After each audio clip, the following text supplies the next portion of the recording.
This is Trish Kendall with the Trish Kendall Speaks episode. I always seem to think about my episodes when I'm driving in the car or I'm working out. So this one is a immediate after workout episode. This episode is going to be about practicing before important meetings or interactions with others, specifically with clients or prospective clients for this episode. Although I'm going to interweave an example with my 14-year-old daughter. So I have a series of questions. Super quick, think about this. Question number 1, do you practice before an important meeting with your client or prospective client? So the meeting could be a annual review meeting, a quarterly benefit review, annual partnership meeting, a sales meeting, a finalist meeting, whatever you deem as an important meeting with your client or prospective client. Do you practice? Yes or no? Second question, do you ever cringe when somebody says we need to practice? If your boss says it or your colleague says it, or maybe,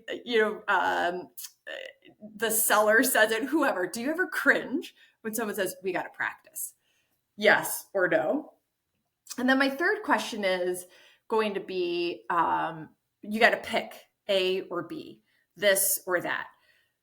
When you do practice, do you spend more time A, practicing what you're going to say, what you're going to present, what the team is going to present? These are the slides. This is the content. This is what I'm going to say. This is what you're going to say. This is how we're going to say it. That would be A. Or do you spend more time practicing B, for the conversation that you want to create with those people you're meeting with? Do you practice more about crafting and creating the conversation? So do you spend more time A, practicing presenting, or B, practicing conversation? I believe, so A is important, no doubt. Like, that's table stakes. We have to have excellent presentation skills. And there's a whole bunch of stuff that goes into ensuring that we do. So that's not what this video is about. But there's a whole bunch of things. We have to have excellent presentation skills, and we have to make sure that the team that we bring with us has excellent presentation skills, and we need to work on that.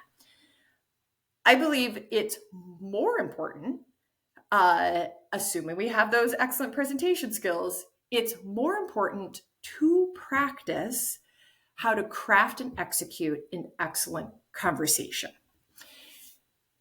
Any important meeting, the purpose of that meeting is to move the relationship forward. Maybe it's an existing client, maybe it's a prospective client, maybe it's the first time you're meeting together, but it's to move the relationship forward. One might say it's to move the sale forward, and that's okay too, but it's to move forward. And every interaction that we have in the meeting is either going to move us forward or move us backwards. I believe that neutral is not really neutral, because somebody else is working on making it forward. So it's either going to move us forward or it's going to move us backwards.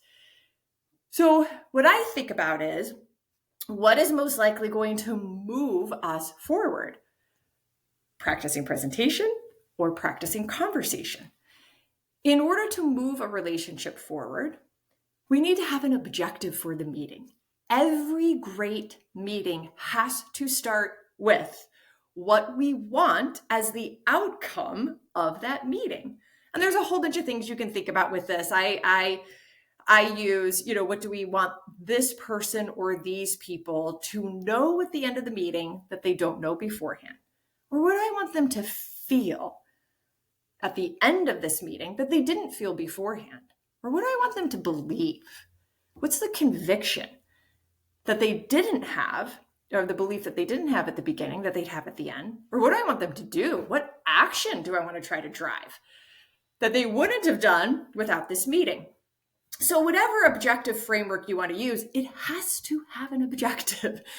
And therefore, based on that objective, there has to be a conversation that is crafted such that you meet that objective.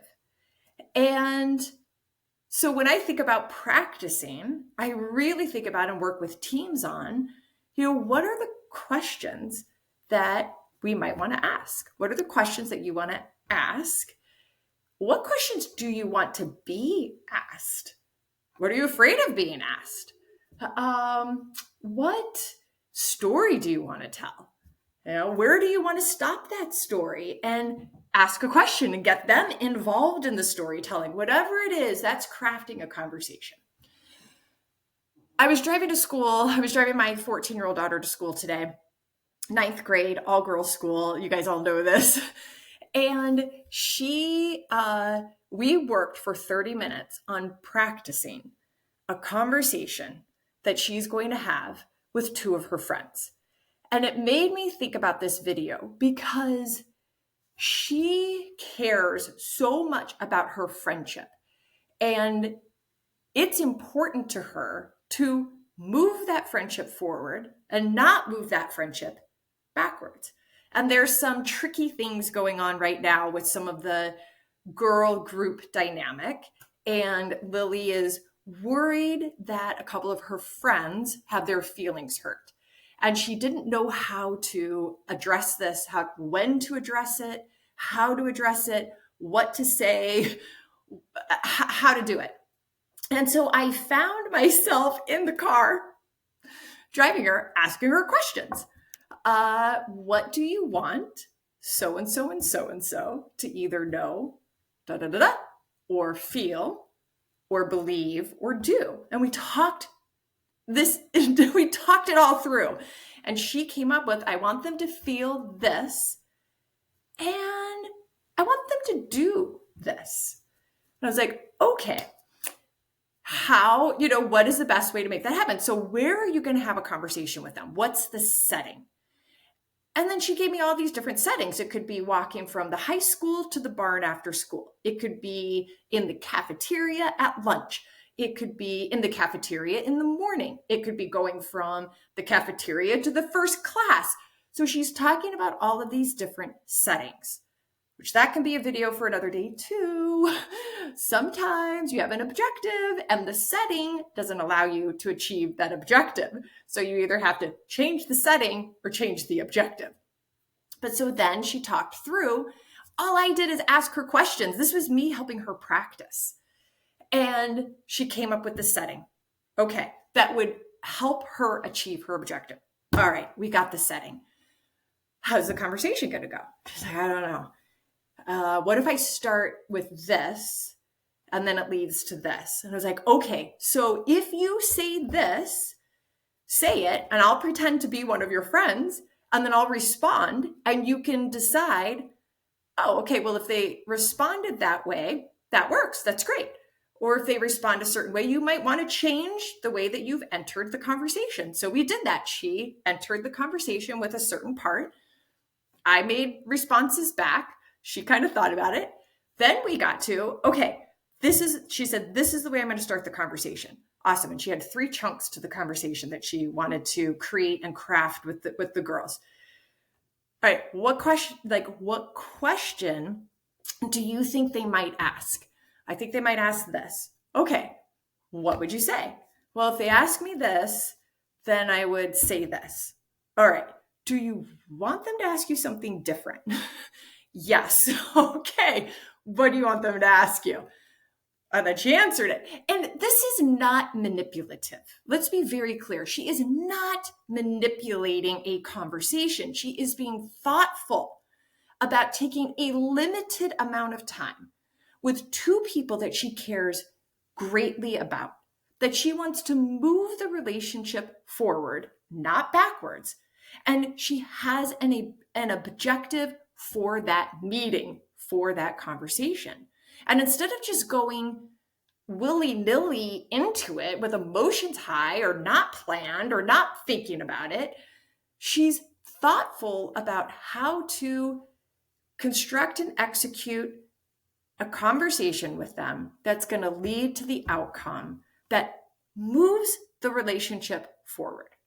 I am proud of her. I can't wait. I'm like waiting for my text. Let's see if she has the conversation. But we care about our clients. We care about our prospective clients. We care about the individuals that we are getting ready to meet with. So we care about them. We want to move our relationship forward with them. Are we going to have a better chance of moving our relationship forward with them by only focusing on what we're going to say and who's going to take what slide? Or are we going to have a better chance of moving our relationship forward with them if we're thoughtful about not only our objective for that meeting, but how we're going to engage them into making that objective come to life? Do you practice for your meetings? Do you cringe when people say practice? And if you do practice, do you spend more time, A, with how to present, what to say, or B, how to have a conversation? What do you want them to say? What do you want them to ask? What do you want them to think or know or feel or do? And how can you craft that conversation such that you help drive that outcome? Thanks for being along this journey with me. Choose and become.